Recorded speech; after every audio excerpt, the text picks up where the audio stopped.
যশোর জেলার এক প্রত্যন্ত গ্রাম সম্বন্ধকাঠি। এই গ্রামের মাটিতে কান পাতলে শোনা যায় এক প্রাচীন ইতিহাসের ছোঁয়া। ভোরবেলা নরম আলোয় যেন এখনো ঘোড়ার গাড়ির খটখট, পাইপ পেয়াদার আসা যাওয়া এবং প্রজাদের শান্ত সুর ভেসে আসে। এই গ্রামে অতীতের সেই গল্প লুকিয়ে আছে, যেটা আমাদের ইতিহাসের সঙ্গে সরাসরি সম্পর্ক।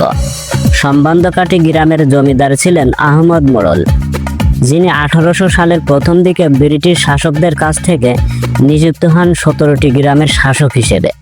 তার অধীনে মানুষ শান্তি এবং নিরাপদে বসবাস করত। আহমদ মোড়ল ছিলেন একজন শুধু জমিদারই নয়, বরং ন্যায্য বিচার প্রদাতা, সুশাসনের স্থপতি এবং জনকল্যাণের প্রতি নিবেদিত মানুষ।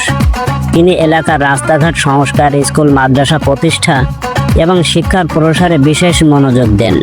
তার নেতৃত্বে সম্বন্ধকাঠি গ্রামসহ আশেপাশের এলাকা যেন শিক্ষার আলোয় আলোকিত হয়। আহমদ মোড়লের মৃত্যুর পর তার একমাত্র কন্যা মুসাম্মাদ আনোয়ারা বেগম জমিদারিত্ব গ্রহণ করেন। তিনি বাবার মতোই সুশাসন বজায় রাখার চেষ্টা করেন এবং গ্রামের উন্নয়ন অব্যাহত রাখেন।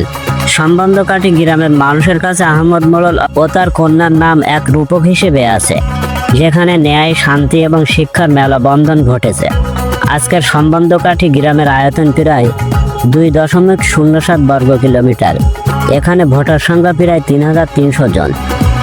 গ্রামে আছে একটি প্রাইমারি স্কুল, 2টি মাদ্রাসা এবং 6টি মসজিদ।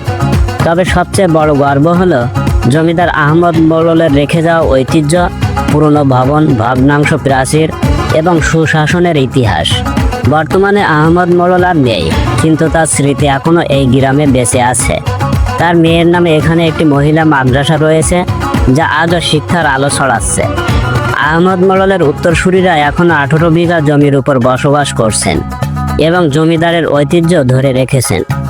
গ্রামের মানুষ আজও তার সুশাসনের কথা স্মরণ করে এবং ইতিহাসের এই ধনকে নিজের মতো করে অনুভব করে। সম্বন্ধকাঠি গ্রামের এই ইতিহাস আমাদের শেখায় কিভাবে ন্যায়, শিক্ষা এবং সততার ভিত্তিতে একটি সমাজ গড়ে তোলা যায়। জমিদার আহমদ মোড়লের গল্প শুধু অতীত নয়, বরং আমাদের ভবিষ্যতের জন্য একটি দিশারি। এই গ্রামে তার স্মৃতির ছোঁয়া, শান্তি, শিক্ষার আলো এবং ঐতিহ্যের আবেশ আজও বেঁচে আছে। এই ইতিহাস আমাদের মনে করিয়ে দেয় যে ইতিহাস শুধুই পাথর বা প্রাচীর নয়, এটি মানুষের চেতনা, ন্যায় এবং সংস্কৃতির মধ্যে জীবিত থাকে।